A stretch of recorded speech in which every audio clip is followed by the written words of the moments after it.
ഈ stage performance മാധുരിക്ക് ആദ്യമായിരിക്കും അല്ലേ? ശരിയാണ്. എന്നെ സംബന്ധിച്ച് ഇതൊരു പുതിയ അനുഭവം തന്നെയാ.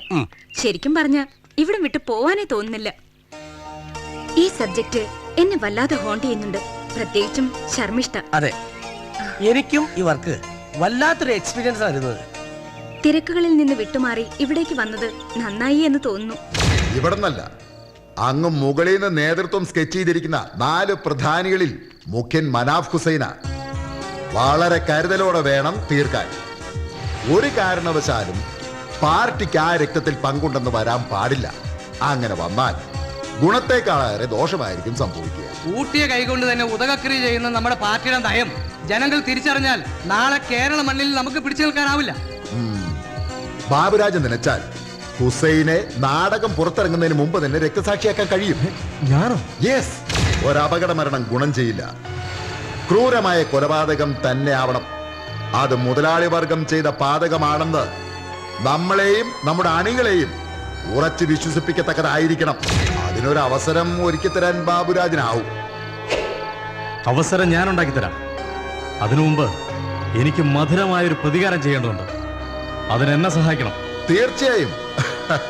നാളെ കാലത്ത് ഹുസൈന്റെ വാഹനം മാർക്കറ്റിലെത്തും. അതിലുള്ളവര് വന്ന പോലെ തിരിച്ചു പോകരുത്. അതെന്റെ ഒരു വാശിയാ.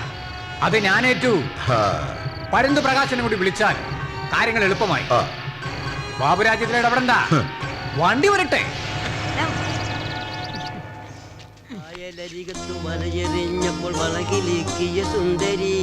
എന്താ ലക്ഷ്മിയമ്മേ, സുഖല്ലേ? ധർമ്മശാസ്ത്രാവിന്റെ അനുഗ്രഹത്തെ ഒരു കുഴപ്പവും. പച്ചക്കറിക്കകത്തുള്ള ജീവിതമല്ലേ, മോശമാവില്ല.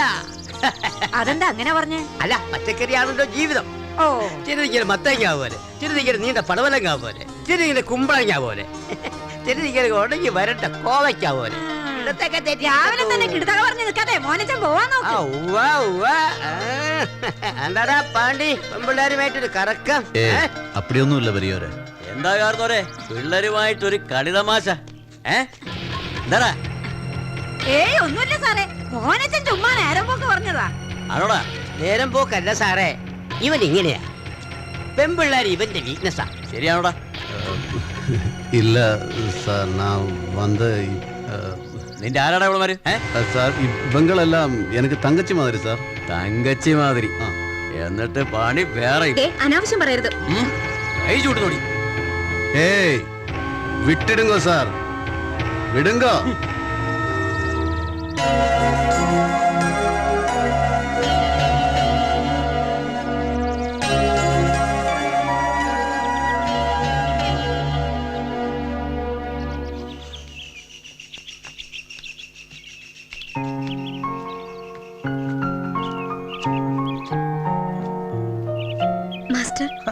മാധുരി, ശർമിഷ്ഠ യയാതിയുടെ ചിത്രം വരച്ച് ആ ചിത്രത്തെ പൂജിക്കുകയും പ്രണയിക്കുകയും ചെയ്യുന്നുണ്ട്. അവൾ അറിയാതെ എന്നോണം ആ ചിത്രത്തെ ചുംബിക്കുന്നത് വല്ലാത്തൊരു അനുഭവം ഉണ്ടാക്കുന്നത്.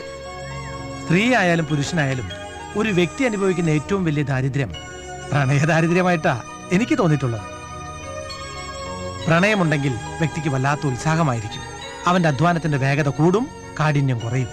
അതുകൊണ്ടാണല്ലോ പ്രണയം നിരസിച്ച കജന്റെ തലയേർക്കാൻ ദേവയാനി മുതിരുന്നത്. തീർച്ചയായും ദേവയാനിയുടെ മനസ്സ് സമൂഹത്തിലെ ഒരു വിഭാഗം സ്ത്രീകളുടെ പ്രതിച്ഛായാണ് കാണിക്കുന്നത്. ശർമിഷ്ഠയുടെ ജീവിതം കണ്ടില്ലേ? ജീവിതം സുന്ദരവും മധുരവുമാണ്. എങ്കിലും എപ്പോഴാണ് അതിൽ പുഴുക്കുത്തേൽക്കുന്നത് അറിയാൻ സാധിക്കില്ല.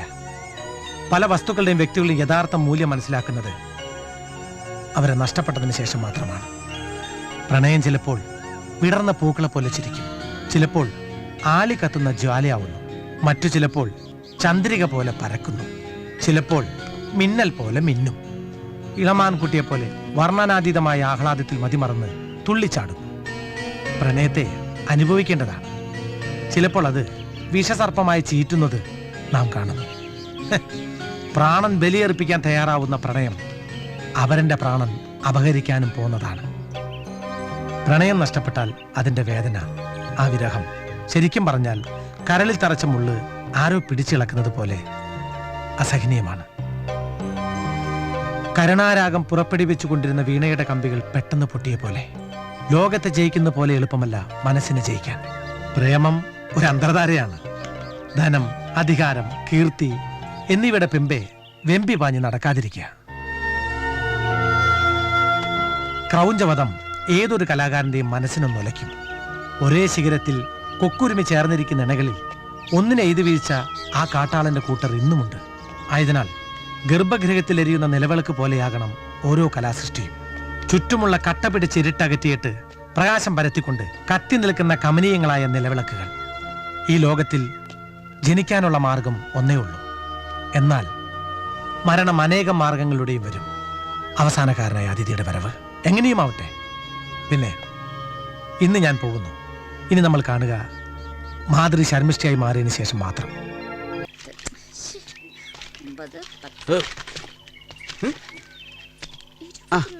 ഭാനു, നീ എങ്ക പോയിട്ട് വരാ?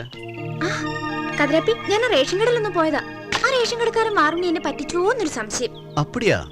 കതിരപ്പി, ആ. ഞാൻ 3 കിലോ അരി മേടിച്ചു. 8 രൂപ വില പ്രകാരം. അപ്പൊ എത്രയായി? 8 രൂപ. 8 രൂപ. 8 രൂപ. ഞാനൊരു 50 രൂപ കൊടുത്തു. ബാക്കി ഒരു 20ന്റെ പിന്നെ കുറെ ചില്ലറ. ഇതിലെന്തോ പറ്റിപ്പുണ്ട്. ഒന്ന് കണക്കൂട്ടി നോക്കി. കടവുളെ, ഞാൻ കണക്ക് കൂട്ടണമാ. எனக்கு கணக்கெல்லாம் தெரியாதம்மா. மண்டனானല്ലേ? ஆமா கண்ணே, எனக்கு மூளை இருந்தா இந்த மாதிரி மாடு போல வேலை பண்ணுவீங்களா? നീ ഇങ്ങനെ ഒരു ശുദ്ധഗതിക്കാരനായി പോയല്ലോ എന്റെ കതിരാപ്പി. എടി പെണ്ണേ, എന്താ ഇത്? കണ്ട പാണ്ടികളുമായി ഇങ്ങനെ തട്ടിമുട്ടുന്നത് നിനക്ക് നല്ലതല്ല കേട്ടോ. ഇവരെ പോലുള്ള പാണ്ടികളാ ഇവിടെ പല കുഴപ്പങ്ങളും ഉണ്ടാക്കുന്നു. കതിരിന് അങ്ങനെയൊന്നും ചെയ്യില്ല. കുട്ടിപ്പാവാടയിൽ ഒതുങ്ങി നിൽക്കുന്ന പ്രായമല്ല നിന്റേത്. ഞാൻ തപ്പതും പണ്ടല്ലേ പെരിയോര്. അവന്റെ ഒരു തപ്പ് തുപ്പ് മിണ്ടാടാ പാണ്ടി. അവന്റെ ഒരു അരക്കെട്ടും തലയെക്കെട്ടും പെമ്പിള്ളാരെ വഴി തടഞ്ഞു നിർത്തി പഞ്ചാര വിളമ്പുന്നോടാ. അടിച്ചു നിന്നിട്ട് ചെപ്പക്കുരിയെ തിരിച്ചളി. പോടാ. ഓ പോടാ. കളിയേ അത് നമ്മളെ നാട്ടില്. எது சொன்னாலும் செஞ்சாலும் எல்லாரும் தப்பா தான் பாக்குறாங்க. ஏன் விதி?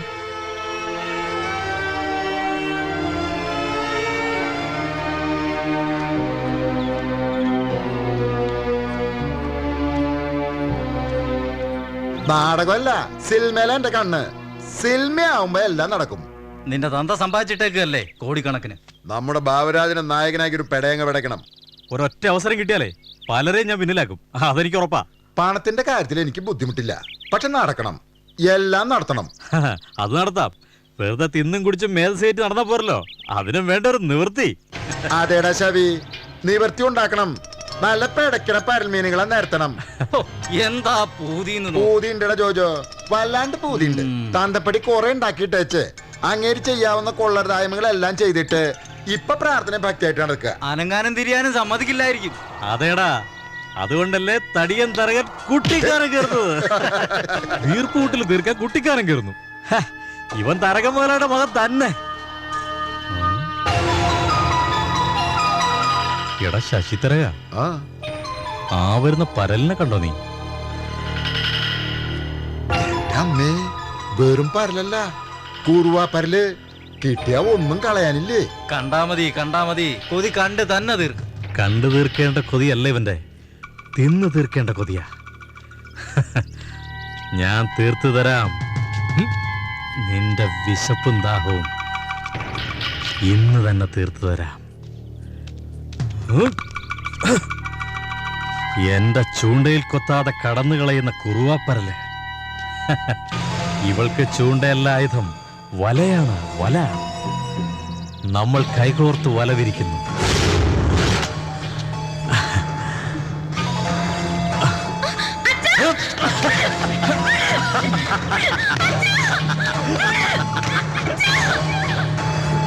പാനുവപ്പന്റെ ചത്തി കിടക്കണേ, മരുമകളിൽ പാനുവപ്പന്റെ ചത്തി കിടക്കുന്നേ.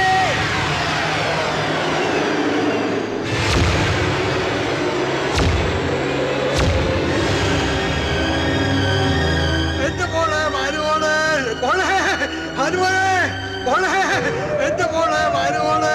എന്നാ വെച്ചേ എന്റെ മോക്ക്, എന്നാ വെച്ചേ എന്റെ മോക്ക്, എന്നാ വെച്ചേ മോക്കെന്നാ വെച്ചേ, മോക്കെന്നാ വെച്ചേ, എന്റെ മോക്കെന്നാ വെച്ചേ, എന്റെ മോക്കെന്നാ വെച്ചേ, എന്റെ മോക്ക്, എന്റെ മോക്ക്, എന്റെ മോക്ക്, എന്റെ മോക്ക്, എന്റെ മോക്ക് എന്നാ വെച്ചേ പറഞ്ഞ വട്ടിയാണ്.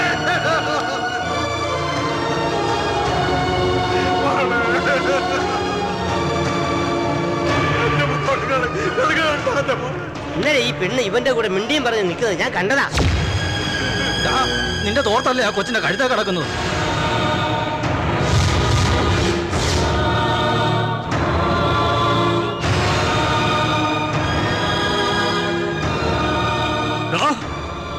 എന്റെ ആവശ്യം കഴിഞ്ഞപ്പോ കഴുത്തിരിച്ച് കൊന്നു അല്ലേ? நான் ஒன்னும் பண்ணலப்பா, எனக்கு ஒன்னும் தெரியாது. ഇവൻ ഈ പെണ്ണിനെ പിടിച്ച് വലിക്കുന്നത് ഞാൻ കണ്ടതാ. ഒരു പാവം പെണ്ണിനെ കഴുത്തിരിച്ച് കൊന്നിട്ട് ഇരുന്ന് മോങ്ങുന്നോ? இல்ல ராமண்ணா, ராமண்ணா, நான் ஒன்னும் பண்ணல. ராமண்ணா, എന്തിനാണ് കൊന്നത്? இல்ல ராமண்ணா, പറയടാ നായ. രാമണ്ണ. നിന്റെ ഭ്രാന്ത് തീർത്തിട്ട് ഈ പാവത്തിന്റെ ജീവനെങ്കിലും ബാക്കി വെച്ചോണ്ടിരുന്നോ? വണ്ടി ആ പാവത്തിനെ ചവിട്ടി കൊല്ലണേ.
வேணாம் சார், எனக்கு தண்ணி எதுவுமே வேணாம் சார். நான் எந்த தப்பும் பண்ணல சார். பானு எனக்கு தங்கச்சி மாதிரி சார். சார், நான் தப்பு பண்ணல சார்.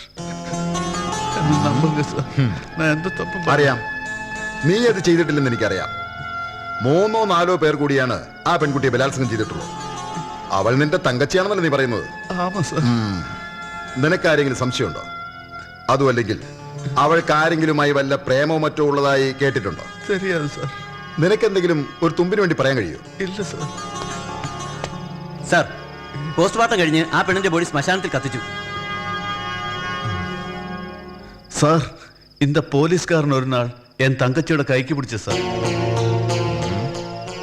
കള്ള റാസ്കൽ, ബലാത്സംഗം ചെയ്ത് കൊന്ന് തള്ളിയിട്ട് പോലീസുകാരനെ വിരൽ ചൂണ്ടുന്നു.